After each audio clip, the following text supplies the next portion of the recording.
Fratello the Rugby Podcast. The Italian Rugby Podcast. Fratello the Rugby Podcast. The Italian Rugby Podcast. The Italian Rugby Podcast. The Italian Rugby Podcast.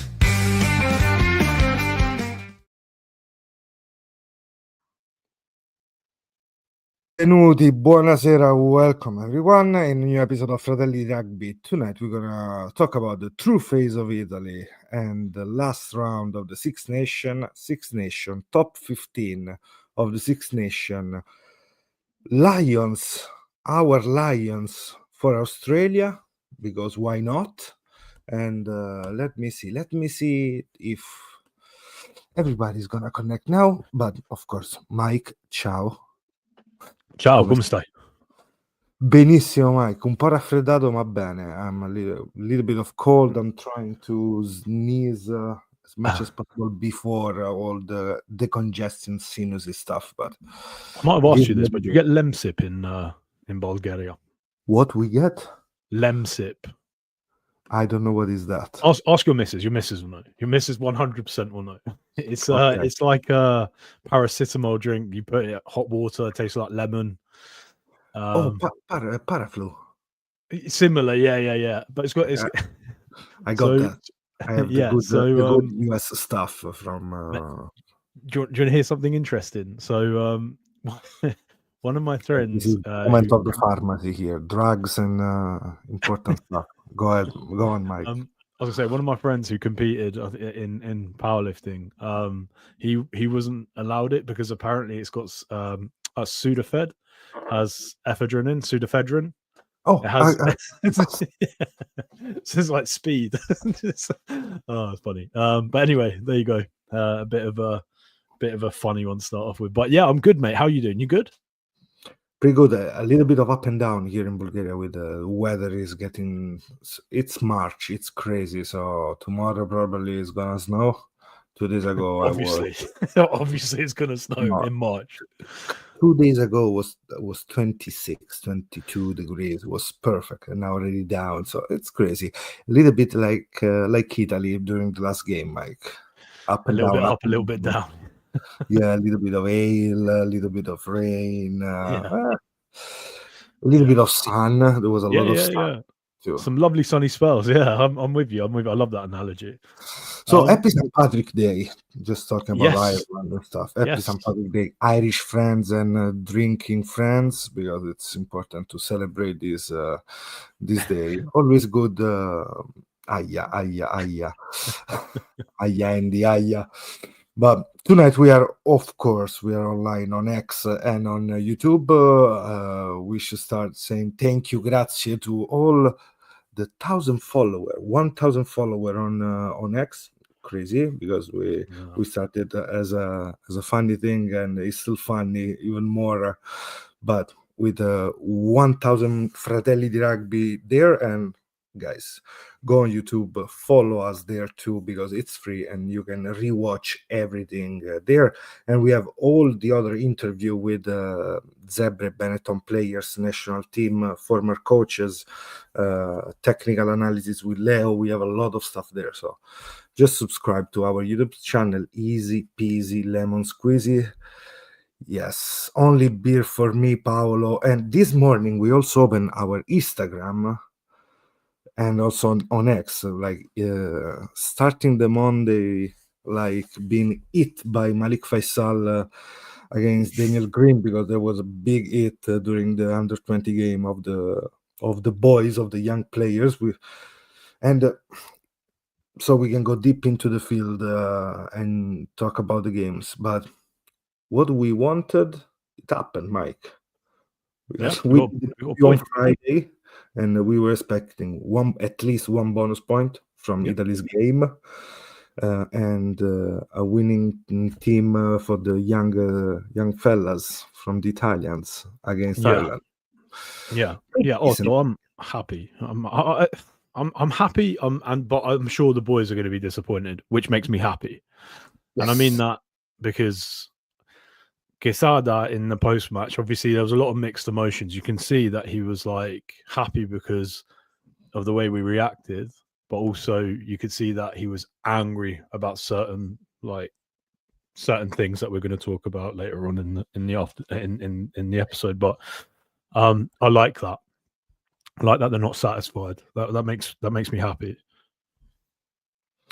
Makes you happy, and I was thinking when I asked you how shall we call this episode, I was thinking maybe like being proud and brain farts. That was for me the good one, because we was during the game that you mentioned. Yeah, we did. We're gonna go deep there, but we were expecting a strong Ireland, but we had the first half until the brain farts. That was pretty intense by Italy. We managed really well territory and possession, pushing, let them playing back in their field for long pieces of the first half, and they came scrummaging, mauling, and then pick and go. But we were almost safe by the whistle of the ref or by the no try scored for the TMO. Everything was perfect. A really great try in the first half, and then we start with Lamaro. Or shall we start before? Tell me your thoughts of this first half until the minute 35, 37, when Lamaro got yellow carded. Yeah, I've got to be honest. Like I've seen a lot of posts speaking about how Ireland played poorly, but actually I think we were menaces at the breakdown. We played most similar to when we played New Zealand this game. So this was the closest, I think, where we were slowing the ball down. We were really effective at the ruck. We were getting up quickly off the floor. We had a strong defensive line, making sure lots of people were on the feet. We were pressing aggressively as a line. There weren't many dog legs. And frankly, yes, Ireland made mistakes, but I also think there was a lot of pressure. Like, I don't think Gibson Park is used to that much suffocating defense. Like, do you know what I mean by that? He's a player that with a second of time, he can do something like wonderful. But we were aggressive. We were very, very aggressive. And I think that, he was rushing a lot to try and make sure that he was trying to, he panicked a little bit and he was forced to overplay, which conversely is what we usually do, right? So I think I was very, very happy, and I think, like you said, Otto, a bit of rub of the green, cool. We never get it, and we did this game, and unfortunately we still lost it, but there was rub of the green, and then, like you said, not let them score in the first 20 minutes of the first half. That for me was key. Was something that was focused by our defense, because Quesada mentioned it in the preview of the game. Like they're gonna come with everything early in the game, and we scored early in the game. And then the maul for them was the positive balance to draw the game again. But then we had the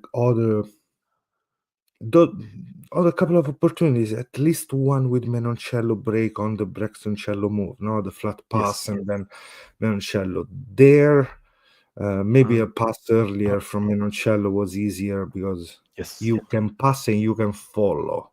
You are another supporting player. You can clean up the track, and they are still positioning themselves in defense. Probably that moment. And Pagerello break as well. Pagerello break, from the scrum. So and again, Mike, 2 set piece. Twice we found a good line break. So it's like our identity seems moving. The passing through these through moves and escape in the set piece, and transition then, because we saw how fast we counter attack. I don't know if this is a fact, but you're going to know better than I am because you're stat man. But I remember, and this is I'm pulling something just because you triggered it about 4 or 5 years ago, but at one point England scored 80% of their tries off lineouts, and this was under Eddie Jones. So this was, like I said, maybe 4 or 5 years ago. But it sounds like what you're saying is we're transitioning more to a set piece heavy attack, where we're getting the opportunity to make some strike plays and get into position and shape like more structured quickly. For me, seems like all moving in that the direction for us, at least for what we've seen in the last. Let's see. Also, even the last Six Nation. Yeah. All this, we scored beautiful tries. We scored many beautiful tries. We scoring with the backs, so we want always that ball, quick kick behind the line. Think about also last year when Garbisi, the two Garbisis together, the kick behind. Again, Ioane for this week. Again, Varnis try came from another kick behind. Capozzo try last week, another kick. So we are using a lot the kick, which is good. We're growing into that part. We're kicking, even this game, we kick a lot more, 28 kicks, something like that, against almost 10 kicks difference between us and Ireland. We are trying to find those platform, because sometimes we didn't have at all platform to attack. And when you have a good line out, good scrum, you can create that. Where we struggle, of course, is that pick and go, those 5-meter attack. Mike, that is still our big issues. And if you think also that we are the only team with Scotland that scored only one try with forwards, a little bit give you the idea also how they move our forwards around, because only us and Scotland with Rory Darge scored one try. A pick and go against us by Rory Darge. Vincent from a quick line out, counter attack. Does Vincent count as a forward? Count as an hybrid player. So it's like 50-50. We are there. I'm gonna show you the graph. 1 second, so we can see quickly this. Love a stat. Yes, we have.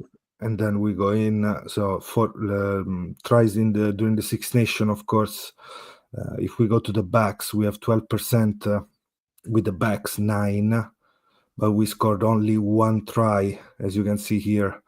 The 2.7% of all the forwards tries this season included the penalty try for Scotland. And the same, I'm gonna move on this. Italy tries. We scored 10 tries, so it's easy, the percentage.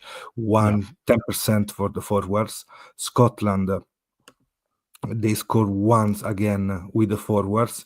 And then all the other teams, even Wales, they scored 4. They scored 10 like us. But then look at the other ones, how different it is.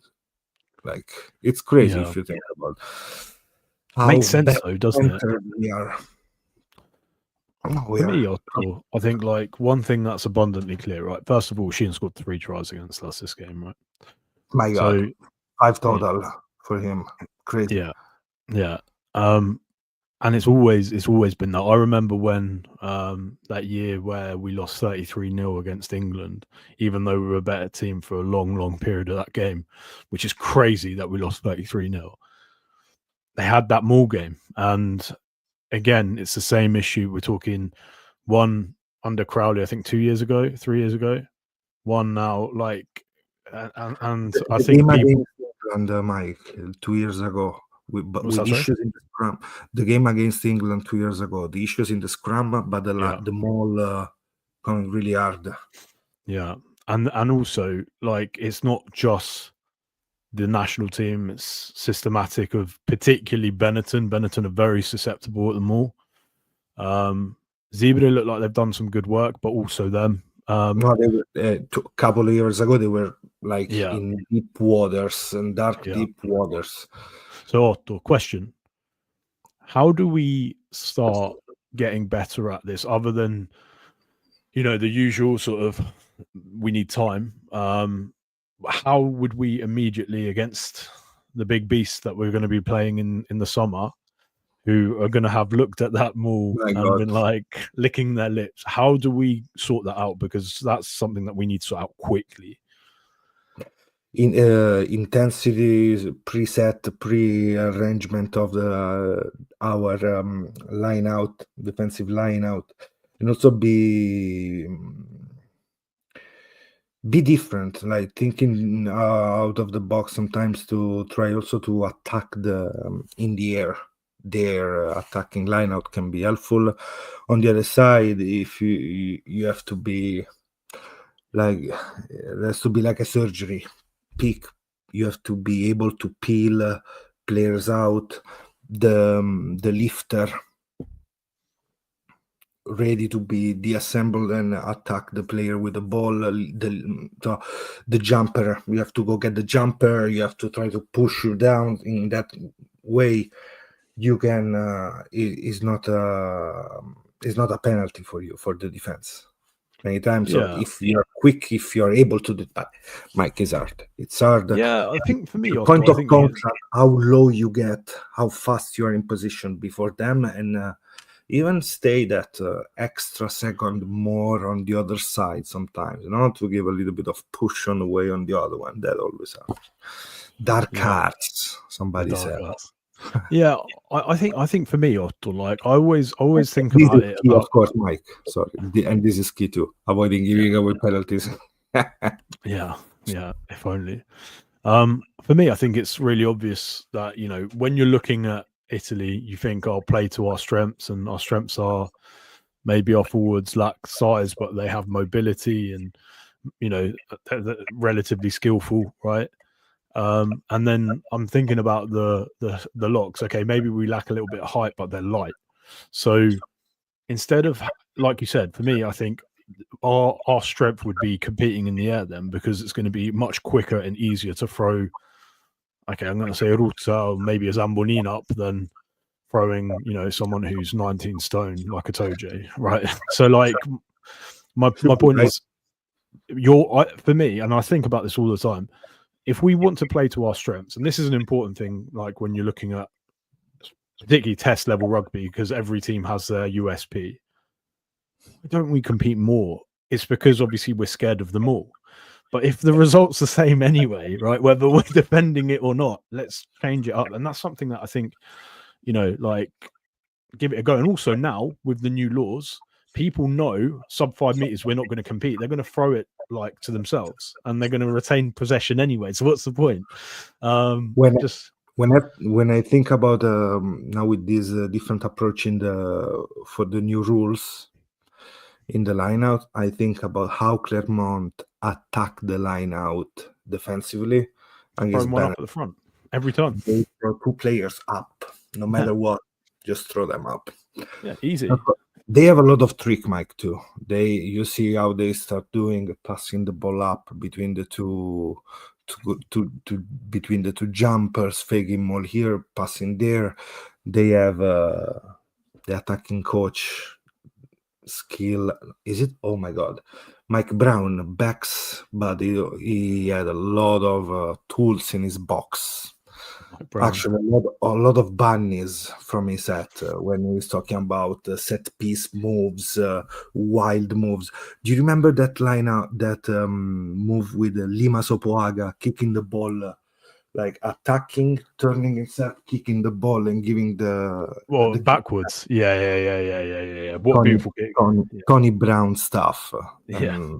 That is exciting to think about how he is pushing in a certain way the Springboks that now they are offloading so much more than the last years, but this is for the summer and we're gonna keep it there. First half, some opportunity. Some people already forgive Andy already is forgiving Menoncello for that ball that is not get passed early but get passed later on. The hardest, but probably the more instinctive way to pass the ball with that offload, crazy for Brex, Pagelot, a couple of opportunity. And then we get that try, and we start with those 10 minutes away, plus no Seb Negri and no Dino Lamb. So it was Dino Lamb up the situation. Can we talk about that a little bit? So, okay, sure. I know. And this is just an opinion, right? So, and I'm interested to hear everyone that's watching. Please, if you're watching on X, come to YouTube, because this is a genuine question. So, right now, the laws have changed this year so that we protect lower limb. Okay, so lower limb, we're protecting it. Can't fly off, can't target knees, can't target ankles. Cool, I get it. But also, Beelum flew off his feet. Like he didn't attack that, and this is important, right? Because he didn't attack that like in a way that I would expect it should be legal. It was legal. I'm not saying it was illegal, but he's significantly damaged. Like that was a horror injury. That was horrible, mate, to watch. And in slow motion, it looked worse. He's probably out for a long time. He's just come back from injury.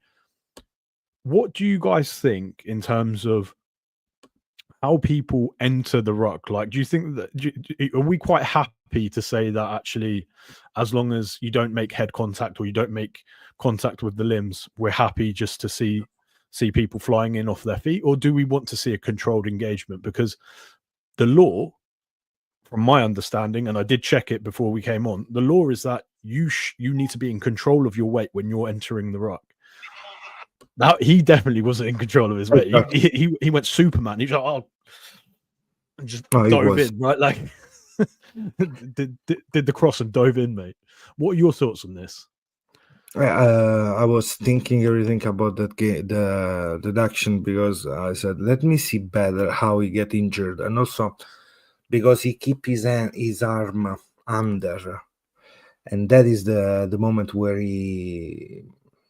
Like if was lose his arm, maybe it was better, but he gets stuck between, and of course Bellam goes away. I'm trying to open the link so we can show that moment. Oh, have you got it ready? See. Oh, I have it. Let me just put it on 1 second because I'm trying to put it, but yeah, I was thinking, I had the same thoughts, Mike. Like, how can we understand if this is okay? So many times, of course, also as we try to do some clean out really, really hard, and Federico will come on to that. Completely, like only pushing with an arm. A lot of stuff happen like that. Who should give an eye more on this? Of course, you have the TMO. Yeah. But doesn't have all this time to check all the racks. But if you know, it's something that happen when you have, for example, the coaches under, and you can see Fernandez against Georgia checking all areas of contact, every rack with the video analysis and stuff. It was interesting to see that work, but cannot be. It cannot be done by only the TMO. The team has to. No, I understand. And also, I do think if we want to penalize every single infringement of the ruck, we won't have a game. No, it just won't happen. Exactly. Yeah, exactly. No, you don't get out of that. But we should see. Here we go. But no, that's the point. It sucks because Mike, as you said, he came back from an injury already, and it seems like every time he played for Italy, he got really bad injury. That play is, of course, is really slow. But the moment he goes down with his right arm, you see, the right arm is there. So. The point is that he doesn't try to push him up, Bellam, but okay, it's gonna look even worse for him for the number 3 of Ireland. Also the contact on the head, but anyway, the arm is in the middle. It's not on the ground free. There is some pack in the middle, and that is the point where you break. And lussazione, how you say lussato when it came out. Not dislocation. Dislocation, kind of like of that is hyperextension, I think. Yeah, hyperextension.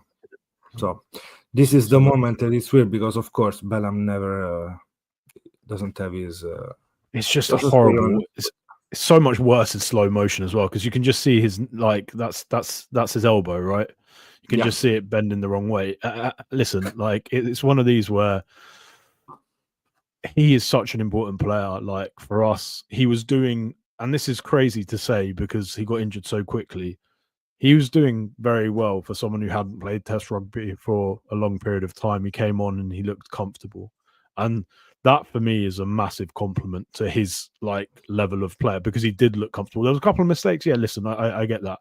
But he net positive in a short period of time playing Test rugby against one of the best teams in the world.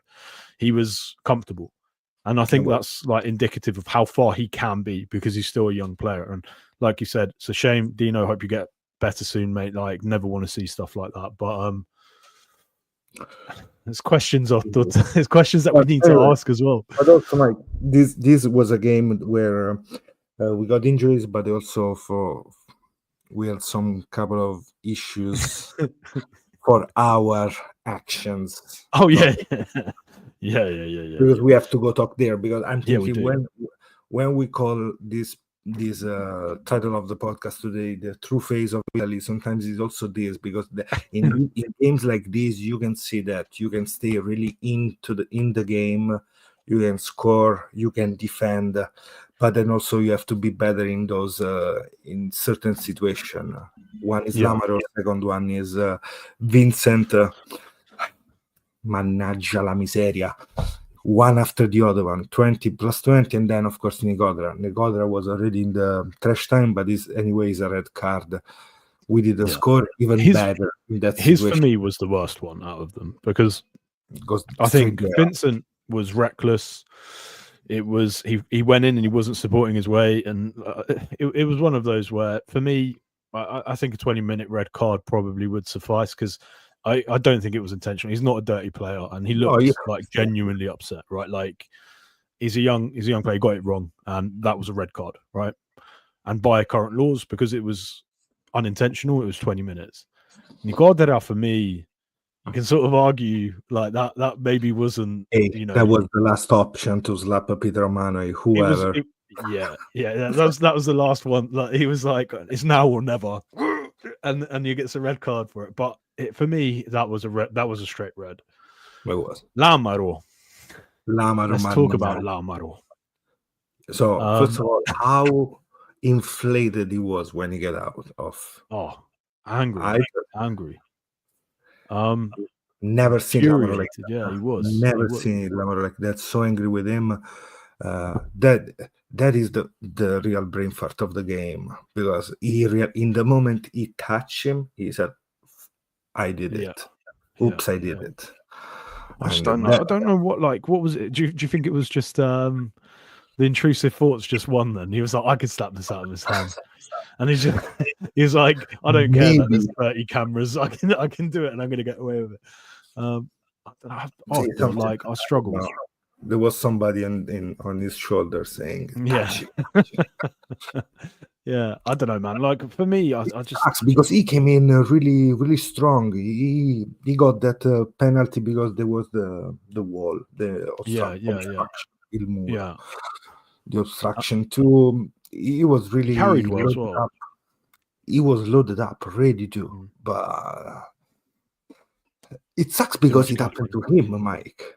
Probably that is the point in a game where Giuliani did his job, not the best, but consistent, and probably I like even more when a player is consistent along those minutes. Like what he did, and just a word on Giuliani, what he did at the breakdown. Yes, he didn't get his turnovers like we know, but slow down he slowed it down, Otto. Yeah. And like we said, either you win the collisions or you slow the ball down, and he was doing both, in fairness. And then like you said, Lamaro comes on. He comes on, like you said, loaded. And also, I think we learned a lesson a little bit of how important he is defensively, because in the 10 minutes that we were off, we conceded 2 tries, which goes to show how important he is defensively, right? Yes, he's not, the biggest carrier. Yes, we're not utilizing him the best way with with his hands like we have done in the past. But defensively, we do rely on him. He is a defensive leader for us, and he always, one of the top tacklers. We saw in that 10 minutes how important he is for us. It's just, I wish it wasn't a lesson that we had to learn because of his mistake, if that makes sense. You know what I mean? I agree, totally agree. And so that was the game, more or less, Mike. Then few mistakes from them. Every time James Lowe play against us, there is an interception by him. It's crazy. He always Yeah. read those situations with us. I don't know Yeah. why, but he always get it. That we played the first half with a lot of speed, the second half little bit less, but still we were in the fight, which was the most interesting part. And I'm really happy that Steven Varney scored a try. I have to tell you, because yes, it was a good game, another good game for me. Even if he lose the first attack last game against England, but it was a good game. So happy for him, and happy to see Pajero playing so well and having another, because Hopefully he's he not was injured as another well. cracking, the cracking game. Great to see, but was not the only one, because I'm gonna ask you, who is your player of the match for Italy, of course. I mean, it's hard not to look at Menoncello, is it? Like he was just so dominant. I know he made mistakes, but in terms of standout, I think he's probably been the best player of the tournament, and that's me maybe being a bit biased because LBB's been exceptional. Etoje's had one of his better tournaments, but Otto, if he played in France, in the French team, if he played in the English team, if he played in the Irish team, people would be saying the same. It's just almost a curse for him that he was born Italian, and a blessing for us. But you know what I mean. He's on a different. He's world class, Otto. He's world class. I genuinely think he makes a world 15. He still has a big margin, because in the moment he's gonna start being also a playmaker. Yes. So cazzi per tutti. I mean, there is when you get that status like Bundeaki, Sione Tuipulotu, that centers, because he's Can I be honest with you powerful. though? Even if he doesn't become a playmaker and he manages to keep going through the tackle and gets the offload like Sonny Bill, I'd be happy him being an Italian Sonny Bill. I can't be honest. Happy to agree, but I want more, because you know why? Yeah. Because I need him for 10 years plus. Yes, and playmakers have a longer life than people who are even athletes. Manonu start passing and kicking the ball. And those are three big fellas that I get now. But Menoncello is powerful in that way. Yes, strong. I think we've been saying it for, I don't know, since under 18s when we saw him, but now the world is saying it. Like we were saying that this kid's special. Now the world is saying that he's special, and it goes to show, like, you know, his growth, and he's going to be better next year, and he's going to be better than next year if he can stay fit. Knocking on wood. 2027. It's going to be also. I think we should start a petition on Change.org for the coach of Barbarians to get Menoncello in. Man, although part of me is like, the selfish part of me is like, I don't want him to play an extra game that he doesn't have to play. I don't want him to get. It's like Marin when he played against Leicester. I'm just like, part of me is like, yeah, he scored a try. Yeah, he bossed it. Yes, he made everyone see like that he's at that level. But then he got injured and he did his shoulder. And just part of me is like, maybe he doesn't need that extra game. Mike, at the end of this Six Nations, so you said about Menoncello, but where are we? Yeah, the $100 question. Yes. So for me, I think we have seen a transition in attack, like you said, and like you know, I always say you have a better eye for that sort of stuff than I do. But I get what you're trying to what you're saying and what we're trying to do, which is transition more to a test style game, which is, you know, based on set piece as a foundation for an attacking platform. I get all of that stuff. So tick, because the attack worked. I think what we learn is we still need to work on the set piece defense across the board, right? We still need to work on our scrums. We still need to work on our lineouts. We certainly need to work on our mauls. Our lineout defense, in particular, right? That's something that we need to sort out before the July Test matches. Before South Africa. For me, I'm just thinking ahead. I'm like, Jesus Christ, we're literally the best team at everything I just said. The best team in the world. Yeah, the one you want physicality, get it. Here we go. Otto, like they are literally. So what do we? Where are we at? I think we've proven that we've shown enough, right? To say that yes, it wasn't as good of tournament as last year if you look on the points, but we've transitioned. We've got a different coach. The defensive philosophy is going to take ages to set in, like we said last week or the week before last. Yeah. We have time, and I think where we're at, I think we are good value for 10th in the world. I think actually we're closer to Scotland than we look. I think actually, for me, I think we're better than Fiji. We're probably better than Australia at the moment, and we're somewhere between Scotland, which is the next level up, and where we're at. I actually think that's where I think we are in terms of, like, if we're looking at the rankings that are current, that's where I think we are. For a 7, for a position 7, 6, 7. Now I don't know the ranking now, but I think Scotland are 7th. I think we're just below Scotland at the moment, but I think we're better than Fiji, and I think we're better than Australia. I genuinely think that. makes sense. And better than Georgia. Sorry, better than Georgia. Yeah. Sorry, Georgia. Sorry, And much better than Wales. I'm joking. I'm joking to all our Welsh fans. I'm joking. I don't kick a man when we're down. We learnt that. We've been on the floor. We've been on the floor. ground, but yeah, the soup. There is a wooden spoon for our Welsh friend for the second years in a row. Sorry, not Yes. sorry, as usual. Yeah, I do feel a little bit sorry, but I'm also no one said sorry to us when we was stirring that spoon. A couple of questions about coaching future of Italy, and then we're gonna go deep into the general Six Nation, our top 15, so we can speak a little bit more about the rest. Do you think that the Italian coaching staff make the right call through the tournament? What's that? Sorry. Do you think that the Italian coaching staff made the right call during the tournament about selection, players, strategy?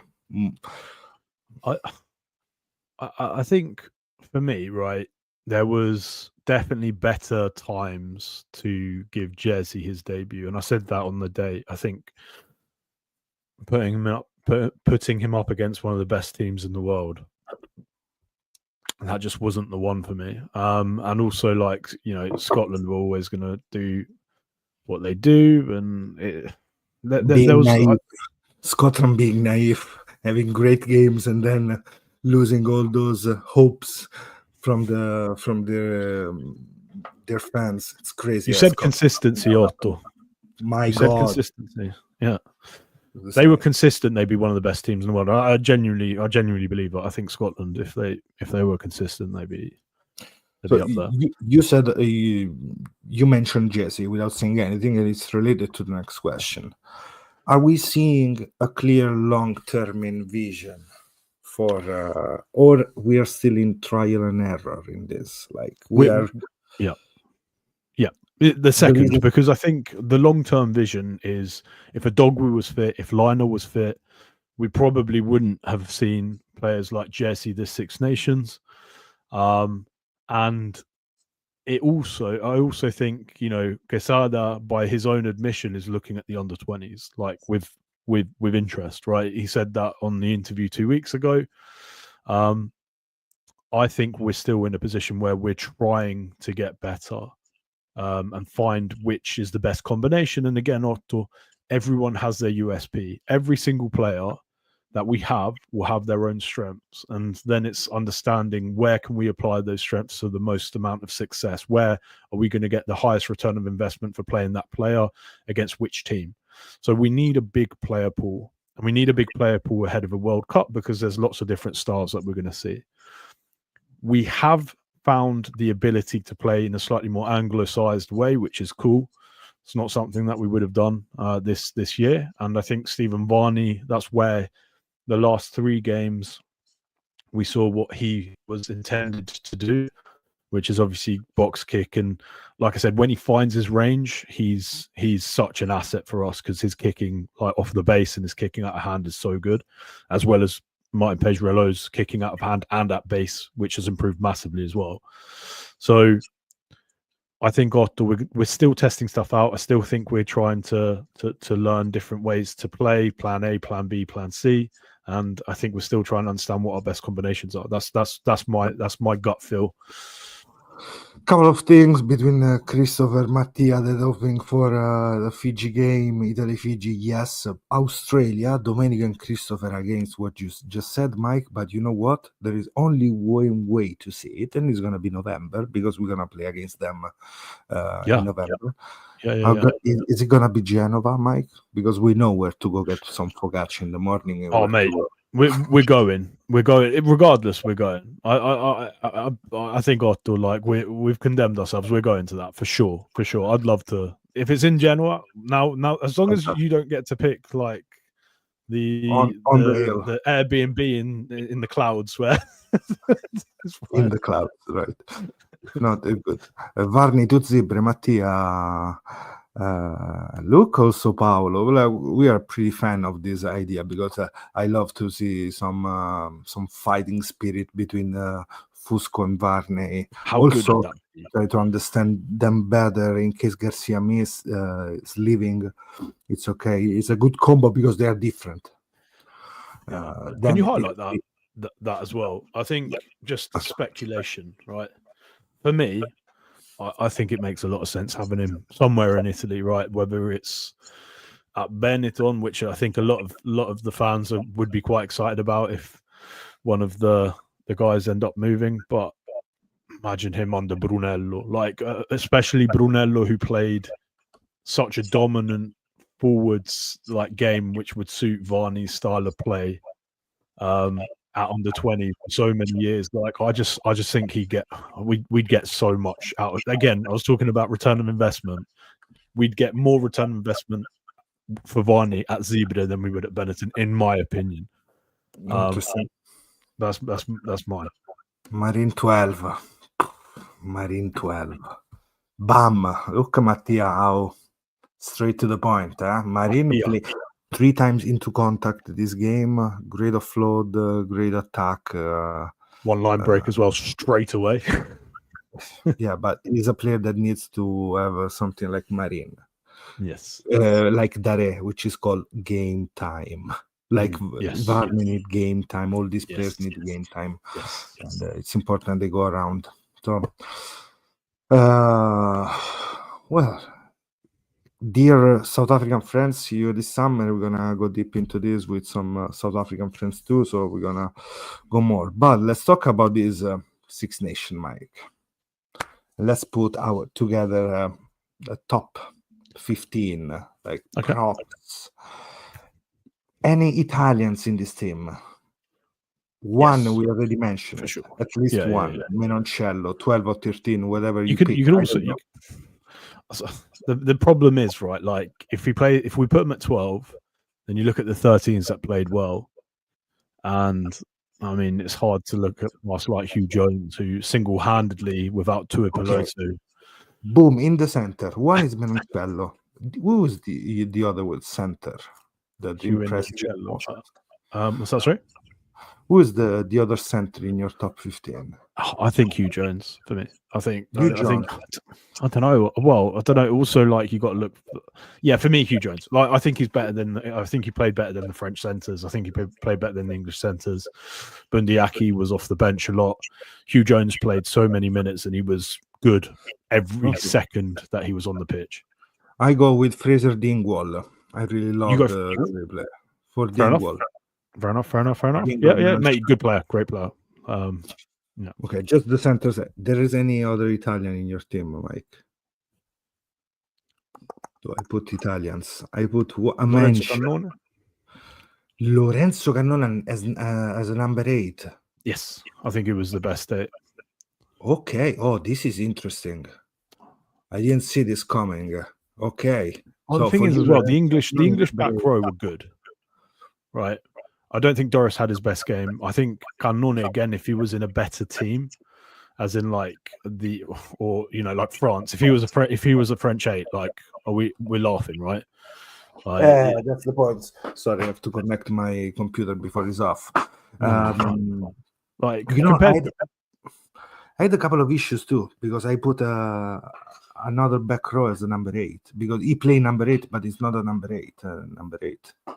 Which is Ben Earl. Yeah. He had a fantastic tournament, and but then did he have a better tournament than the Currys? And did he have a better tournament than Cannone? I don't think he did. Personally, anyway, I don't think he did. Okay, interesting. So you got Cannone, got Ben Earl, number 8. So number 8, number 12, number 13, number 1, Mike. Fischetti, you think? I decided one is a mention, Fischetti, if not Cross. Yes. The French one. Crazy good. Yeah.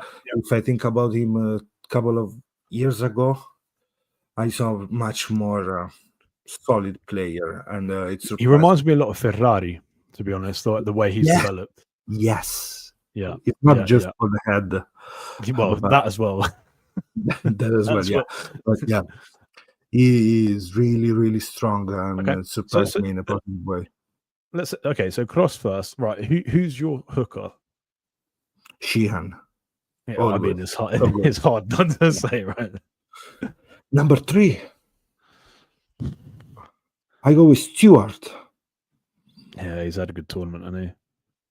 Probably one of the, sadly for us, but that sidestep, those steps on Nicodera are one of the highlights of the. If you have to put the 10 best things up and during these Six Nations, you're gonna put that on. Oh mate, Fleury. Yeah, I'm happy with that. Okay, so 4. Number 4, David Jenkins. Interesting. Because when he's in the field, he's really good. You can see he's gonna go for the Lions too. Do you think? Yes. Oh, him. So my 4 and 5 are Jenkins and Itoje. I can put Tyke Byrne there because I love the way he play. Flamont, but if I have to put a new name, Guillard is the name. But Itoje and Jenkins are the 2 players for me. Yeah. So I agree with Itoje. For me, I would have I would have Flamont. Flamont. Yeah. Just like what he does in the open, or like for me, like maybe he loses a little bit in he's a light Dino Lamb style. Yeah, he's just like so destructive, and like the lines and stuff. You can tell he played fly half. He's got good rugby IQ. I just really like watching him play. As a lot. Another one like that is Jegu. Really smart, rough player that can do everything. Quick, use the kick too. But we mentioned number 8 for you and for me. The 2 flankers. Who you got at 6 and 7? Honorable mention Lorenzo Cannone. Yeah, honorable mention for Seb because I think he got like 3rd highest tackles of the tournament, and like he had one of our most carries, and like I said, he'll always have the bull. Yeah, he's just a warrior. But I think it's hard not to say the Curry. Both Curry, yeah. Okay. I think Tom Curry certainly. I'm trying to think who else stood out for me. I think the English back row were just great, weren't they? For me, Earl and Tom Curry. But I'm playing Earl at 6. Okay, I go with Pierre Boudouin, the French. Very good player. And Jack Morgan, because Jack Morgan is playing. He deserves a shot as well. Yeah, he deserves a shot. Domenico. Thank you. Guys, if you're listening the podcast on Spotify, because Domenico Cannone, because we mentioned Cannone, of course. Great moment of podcasting. 9 and 10, dear Mike. I mean, do we even say 9? Can we say anyone else? Yes, Gibson Park. Get out. just get out. It's done. I go with Gibson Park. Yeah, I should go Gibson Park. Okay, fair enough. Yeah, for me it's a little wizard. Okay. pre-injury, especially what he did Antoine. against us. The power game against us that kills us. The All 4 the- steps backwards to get 7 steps forwards. I just thought, man, like he's Okay. just Antoine Dupont. Number 10, Mike. Okay, this is going to be hard because actually I think maybe Finn Smith for me was one of the standouts. I thought Sam Prendergast had like a good game minus his defense. Sorry, Michael. For me, Finn Smith was clear above. I thought he was better than Entomac. I think Ramos has a good shot. I actually thought France looked really good with Ramos at 10. Just an observation more than anything. Not to say that Entomac's he's worse or better than Entomac, but yeah. Tamac, it's such a different player. You have games. Think about also the finals of Tamac with Toulouse. Quiet game and then 3 moments of genius, Glory. and you win Yeah. the try. You win, Yeah. maybe with a tackle, maybe with a turnover, maybe with an assist try or scoring. Crazy. Yeah. Those two. Back 3, Mike. This isn't going to be popular, and I don't really care because this is my choice. That's the way I see it. I decide how to play.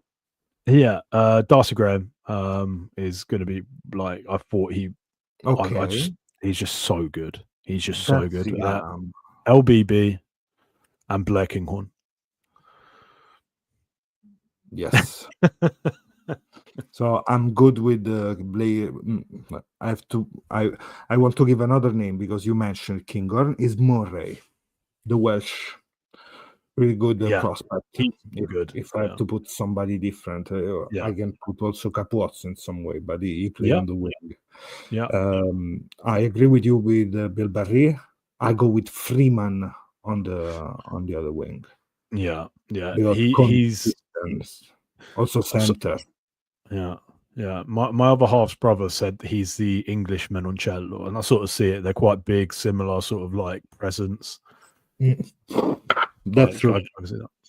Yeah. And they know how to score tries, so that is interesting. So, how many? Because you mentioned the Italians, you mentioned the French, a couple of French. But if you have to pick from this team, I guess some of them are also the Lions for the Lions tour. Mm-hmm. But if you have to change, for example, we cannot call Menoncello for the British and Irish Lions tour. Who you gonna call? You're hurting Jim Hamilton's feelings there. Like, come on. Sorry, Jim. Yeah, so I think straight swap Menoncello. And listen, can I pick players that haven't played? Yeah, because they're probably they're gonna play this summer. They're gonna be okay. Straight swap.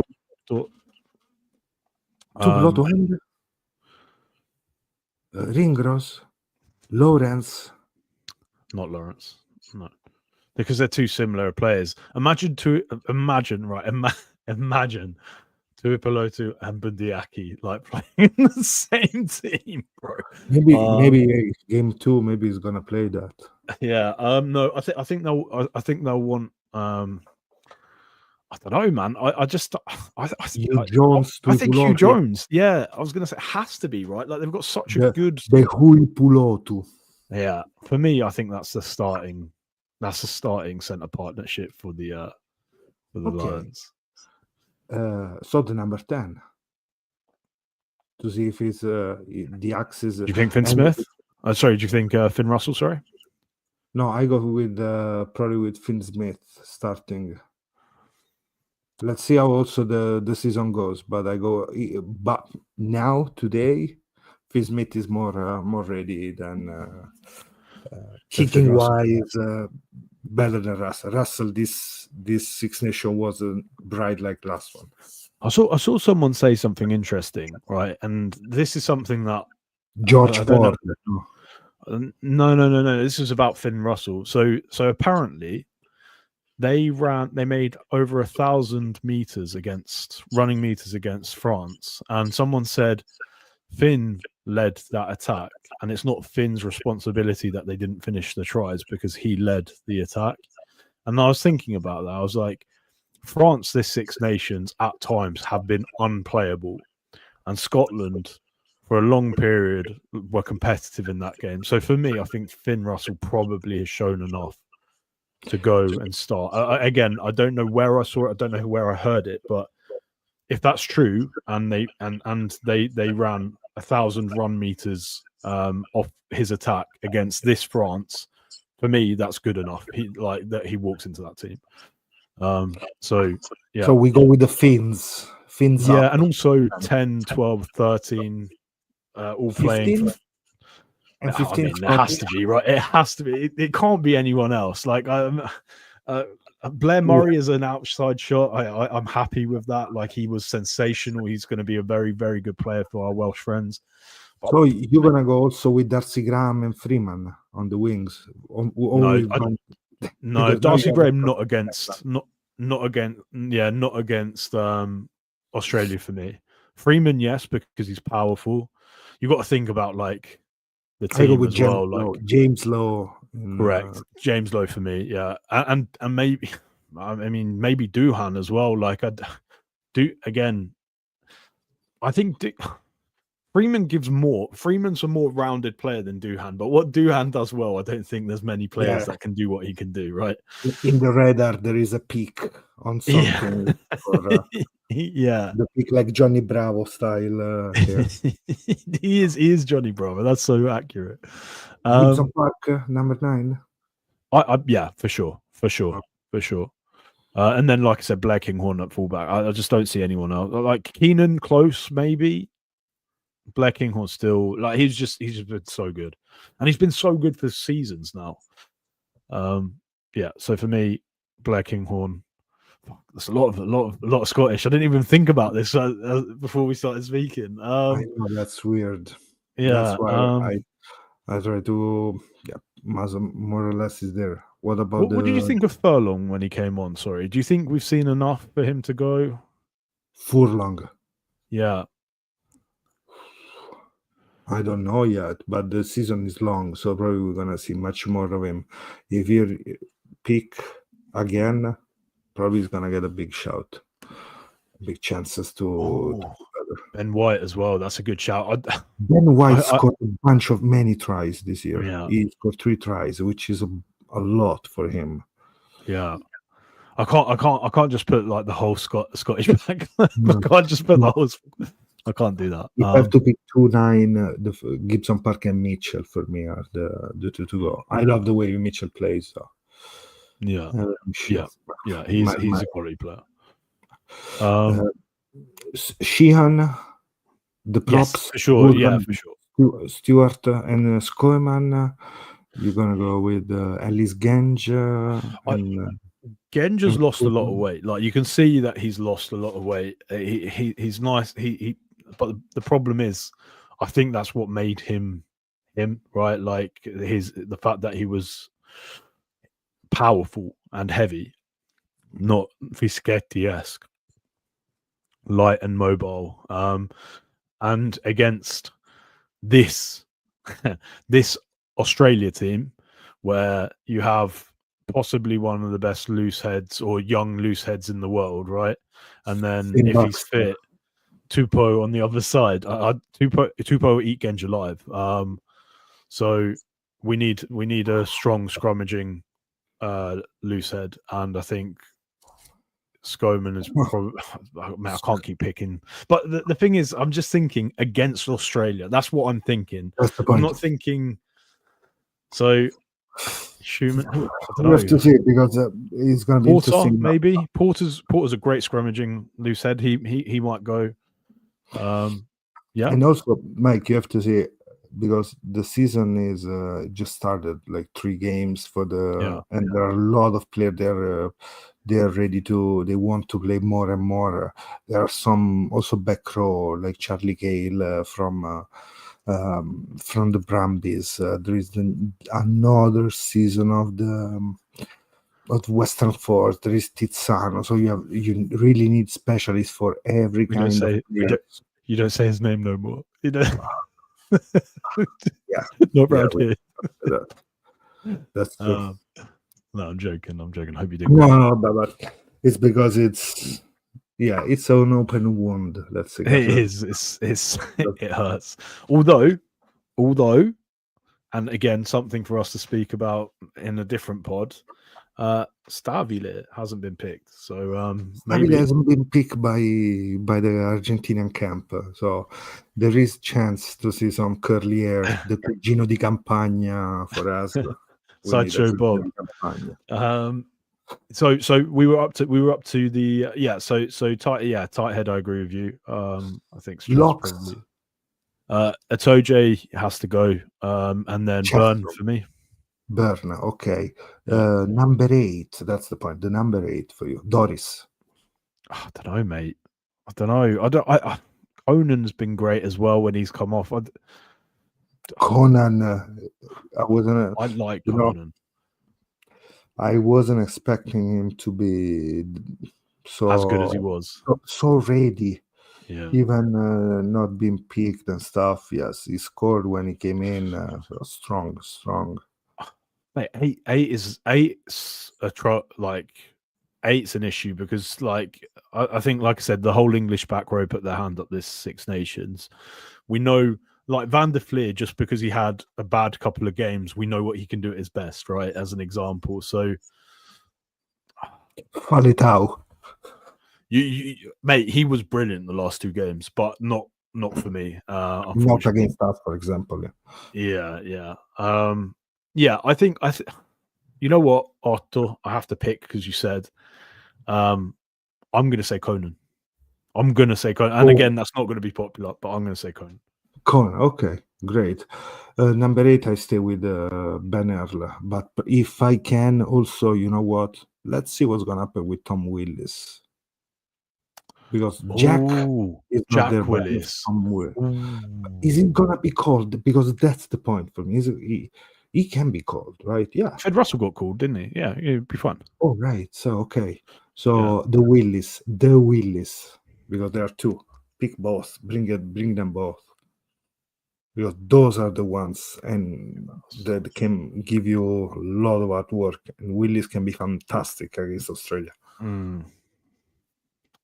I think, you know what, I would love both. And to be fair, I know he hasn't played, but out of sentiment, I'd like to see Courtney Laws not start, but I'd like to see Courtney Laws in a midweek game, just for fun, just for like smashing centers and fly halves for just a midweek game, yeah, just for fun, yes. Yeah, so I agree. Bernal goes in some shape in the back row. I don't know where, and then I think Dodge. I don't know. Like Richie's had one of his best. He got 9 turnovers this tournament, mate. Like that's mental. England total 25 turnovers. This that's mental. So he like that's crazy. Like so Richie equates to almost half of what the whole of the England like back row have done. I think he did 9. I'm questioning myself now because of your face, but I'm pretty sure. Yeah, okay. So for me, I'm happy with that. We'll say Jack Willis, Ben Earl, and Conan for me, but L for you and Tom not Willis bad. for you. Like it's something that you can change every day, but for now, this is our team, and let's see what's gonna happen more because it's gonna be interesting. I don't know how you feel, but was one of the first approach to rugby for me on TV.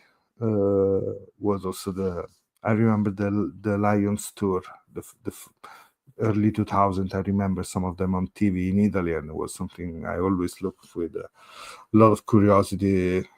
With all these people moving around, going to Australia, whatever, and playing every 12 years, it's crazy for me. That still is going on, but I know different feelings about the Lions for everyone in Great Britain. But from my point of view, it's tradition. Yeah, I like a lot of my friends. I think someone asked like how big a deal one of the Italian boys asked in the chat, like, and I can only speak about my friendship group and stuff. Like, it's a massive deal.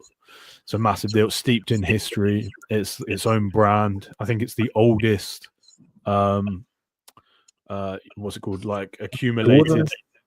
Yeah, well, where you have like a mixture of teams, it predates the World Cup. It's incredibly marketable, and before the World Cup, it was the highest level of rugby that you could play. So there's a lot of like sentiment towards it, like, and I think a lot of the old boys who watched the game and played the game, pre-professionalism, it meant the most to them. So yeah, man, I'm excited for it. I think it's one of those like just unique sort of spectacles, just completely in its own little package. I love that. It just means more rugby to watch, more high quality rugby. So I love it. And call Menoncello to the Barbarians, please, because we need them there. Yeah, and let's see. But, Mike, 1 hour in, I think we spoke a lot about everything. We can go deep into Italy for the next many episodes. We're gonna wait a little bit to go back into this and maybe a different perspective of this. What was the Six Nations in a couple of weeks, a month? It can give us a different point of view and maybe different reflection on what is gonna be our future for the Azzurri rugby. But for now, I think that's everything, and we're happy because URC is coming back. Zeb and Benetton are coming back, so new exciting time. And see you like as usual next Monday night, 7 p.m. UK time, 7:30 p.m. UK time, Italy time 8:30, Otto time 9:30. 9:30. So you know that. And Mike, I hope you're gonna have a good night. And see you next. Thanks, Robert, Domenico, Claudio, Mattia, Paolo, and all the other people connected. Don't forget to subscribe to our YouTube channel. On X, we are 1,000 and still thank you. Ciao a tutti, and see you next episode of Fratelli di Rugby Podcast.